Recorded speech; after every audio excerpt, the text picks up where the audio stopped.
purpose of showing this video is to provide guidance to the justice members as we determine the sufficiency in substance of the third impeachment complaint. So it seems that the Secretariat is ready. Kindly play the video of these three DepEd officials.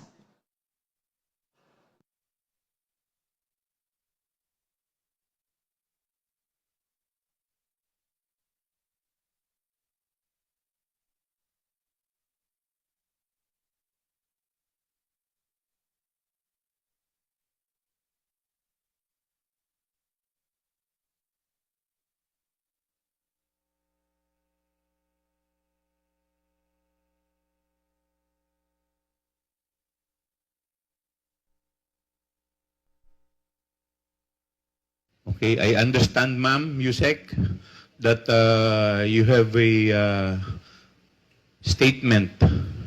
Meron po kayong statement na sasabihin. You are now recognized.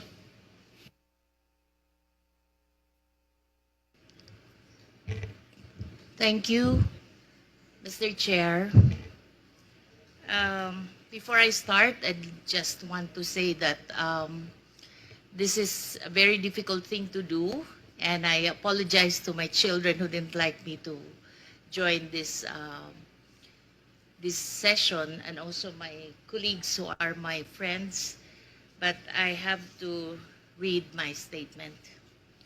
My name is Gloria Humamil Mercado, and I have dedicated over 40 years to public service in the government of the Philippines.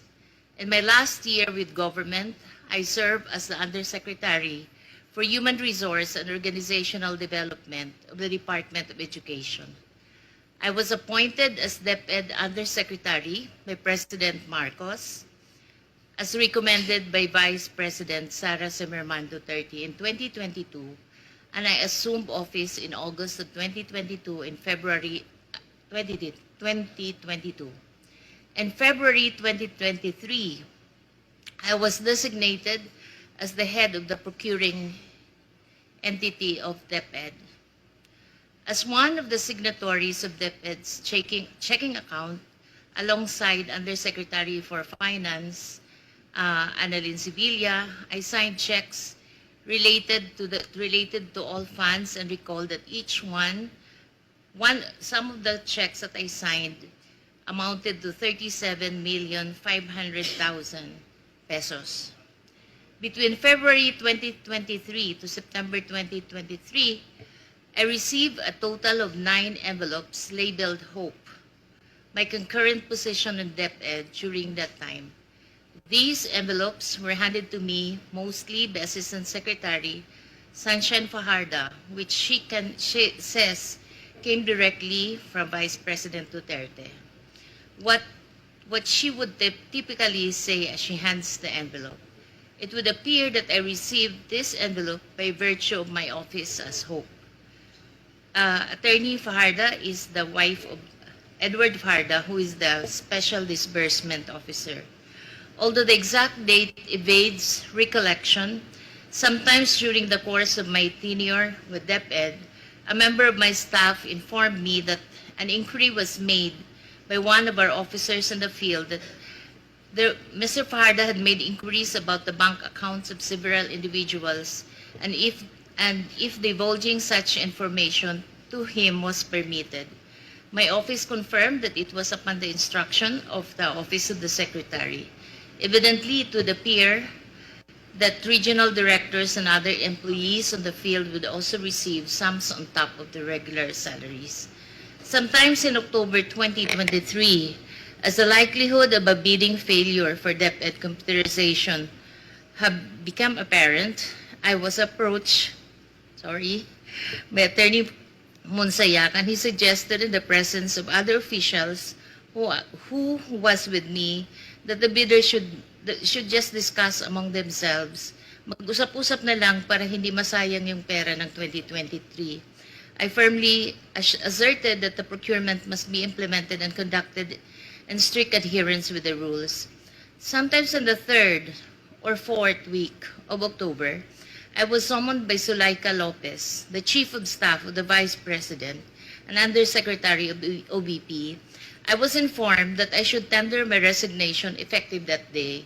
I refused to resign and I insisted on departing from service through voluntary retirement. The timing of my meeting with Ms. Zulaika struck me as more than coincidental. It gave me the impression that my candid responses was the real reason behind the push to relieve me of my office. It was as if I have become an unwelcome obstacle, despite simply doing my job as Hope and Undersecretary of Human Resources of DepEd. Prior to my meeting with Ms. Zulaika, there were other undersecretaries and assistant secretaries who were summoned also and were also summoned, all of the same purpose of informing them that they should tender their resignation effective on the same day. I signed my affidavit. Does the endorser confirm that this is one of the video? Yes, Madam Chair. All right. Are there any other videos? Because I understand that there are 3 DepEd officials. This is Mercado. Catalan and Osias. Do we have videos of Catalan and Osayas? Yes. Is there? There. Not at the moment. It will be played. Yes. Aside from your allowance, from your regular budget, nakakatanggap po ba kayo ng envelope just like Yusek Mercado and Director Osias from ASEC Paharda? Yes, sir. Magkakano? Minimal amount lang po. Which is, how much po? It's not even, Magkano po? it's 25,000. 25,000. How many times po? 9? Ilan? 9 times. 9 times. From what month up to what month? Let me guess, from February to September? I think so, sir. So, nung September po, tumigil na. Yes, Your Honor. Just like Yusek Mercado. Tama po ba? Yes, Your Honor. So, thank you po. So, just kindly state, Madam Endorser, the person in the video, that is? The person in the video, I think that's Miss Catalan. Catalan, yes, yes, Madam Because Chair. you are the one in the video. Do you recall, Honorable Chua, the position of Miss Catalan? Yes, Madam Chair. What is her position in DepEd? I think she is also connected with the bidding. Bidding? Bidding Yes, process? Bidding, if I'm not mistaken. All right. So, Madam Chair, she's the chief accountant. Chief Accountant. Sorry. Now we will proceed to the last video. I suppose this is Osayas. Madam Chair.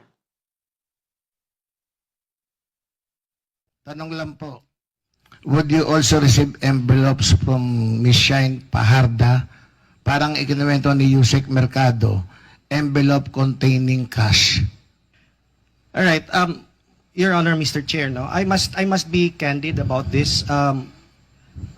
I must say I did, but I didn't know because I was new in the department. I thought it was a practice of the department. I thought, the very first time I encountered that matter, sir, was sometime in April of 2023.